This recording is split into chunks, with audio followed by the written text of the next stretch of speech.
Bom dia, boa tarde, boa noite. Estou aqui hoje para refletirmos sobre o capítulo 12 do Evangelho segundo o Espiritismo. Mas antes vamos agradecer a Deus a oportunidade de estarmos aqui para fazer essa reflexão, agradecer a oportunidade de estarmos reencarnados, agradecer pelo dom da vida, porque isso é o mais importante. Agradecer ao Pai pela misericórdia que tem conosco todos os dias.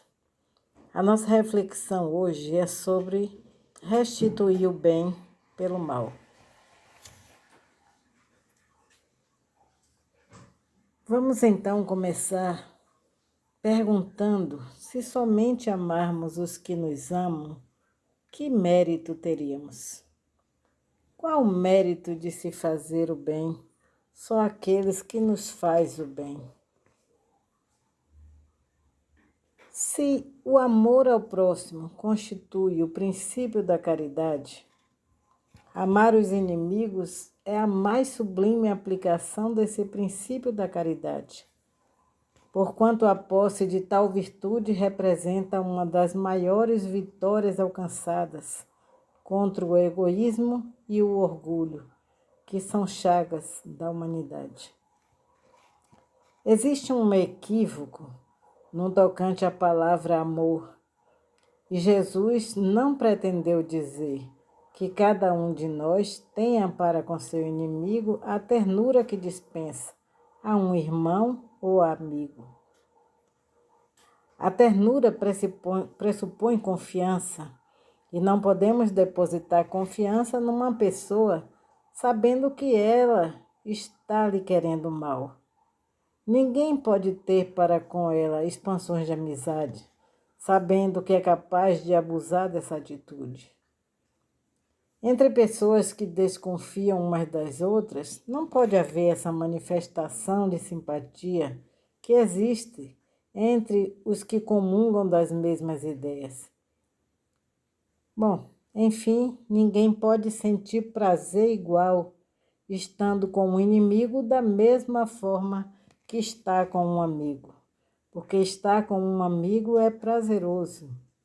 Aquele que nós amamos, nós temos o prazer de estar convivendo.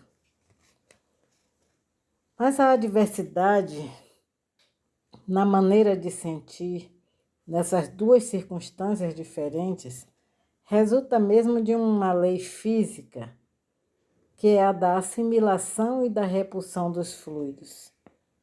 O pensamento malévolo determina uma corrente fluídica que impressiona penosamente.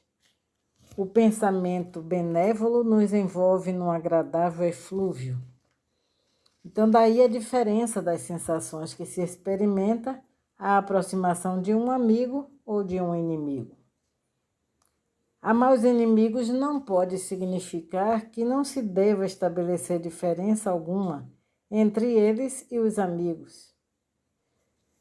Se este preceito parece de difícil prática, impossível é apenas entender-se falsamente que ele manda se der no coração, assim ao amigo como ao inimigo, o mesmo lugar.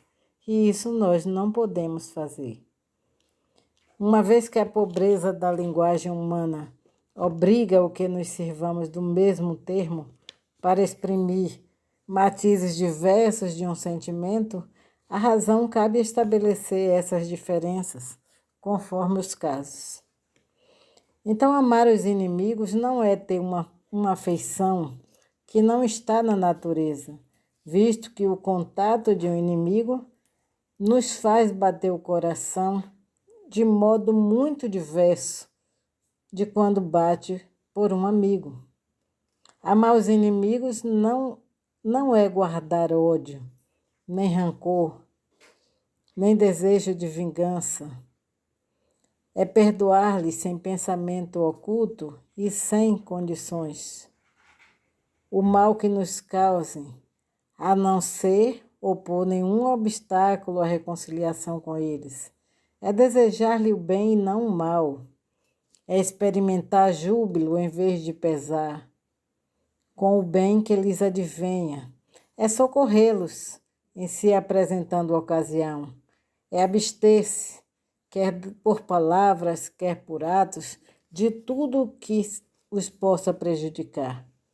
É finalmente retribuir-lhes sempre o mal com o bem, sem a intenção de os humilhar. Quem assim procede preenche as condições do mandamento: amai os vossos inimigos. Então, quando nós fazemos o exercício de compaixão, de pensamentos positivos, de não desejar nada de mal para essa pessoa, nós estamos amando. Esse é o sentido do amor ao inimigo. Nós não precisamos dessa convivência, não precisamos de estar de braços dados, nem fazendo festa na presença dessas pessoas, mas precisamos estar de coração limpo, tranquilo, perdoar, não ter pensamentos de julgamentos, não ter nenhum sentimento de ódio, de rancor no coração. Para as pessoas incrédulas, é um contrassenso amar os inimigos. Aquele que apenas acredita na vida presente vê no seu inimigo um ser nocivo, que lhe perturba o repouso e do qual unicamente a morte pode livrar-se. Daí o desejo de vingar-se. Nenhum interesse tem em perdoar, senão para satisfazer o seu orgulho perante o mundo. Em certos casos, perdoar lhe parece mesmo uma fraqueza indigna de si. Se não se vingar, nem por isso deixará de conservar rancor e secreto desejo de mal para o outro. Já aqueles que acreditam na vida após a morte do corpo físico, e sobretudo para o espírita, muito diversa é a maneira de ver, porque suas vistas se lançam sobre o passado e sobre o futuro, entre os quais a vida atual não passa de um simples ponto.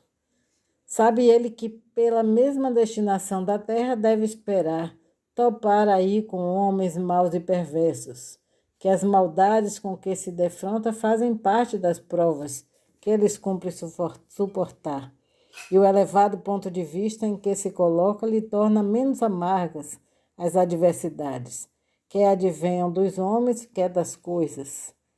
Temos que lembrar das reencarnações, e quando não resolvemos essas questões no momento presente, adiamos para outras e podemos levar esses desafetos que perduram séculos e sentimos a energia desses irmãos que não puderam perdoar e alimentam essas energias. Se queremos melhorar a cada dia, precisamos exercitar o perdão, pois é muito importante para a nossa libertação espiritual. Outra coisa que precisamos lembrar é que quando guardamos sentimentos negativos, de raiva, de ódio, estamos adoecendo aos poucos e nos prejudicando. Então, se nos amamos, devemos deixar de lado os pensamentos de ódio com relação a qualquer outra pessoa. Não ter inimigos é o caminho para se viver bem e com equilíbrio. Nós precisamos, em primeiro lugar, nos amar, porque nos amando, nós não seremos contaminados com muitas coisas externas. Vamos sempre refletir nisso. Amar o inimigo é não desejar o mal, é não querer que ele sofra, não sentir prazer em vê-lo sofrer, e é desejar o melhor, porque cada um de nós temos a oportunidade de aprendizado. Então nós devemos sempre, sempre agradecer ao Pai por essa oportunidade. Devemos sempre agradecer por tudo que recebemos. Até as pessoas que nós julgamos inimigas, devemos orar por elas. Emanar sentimentos positivos emanar sentimentos de energias boas, porque aí você vai estar quebrando uma sintonia, vai estar quebrando o gelo e a dificuldade. Que possamos agradecer ao Pai por todas as oportunidades que temos e muita paz para todos, que possam refletir sobre a importância de amar os inimigos.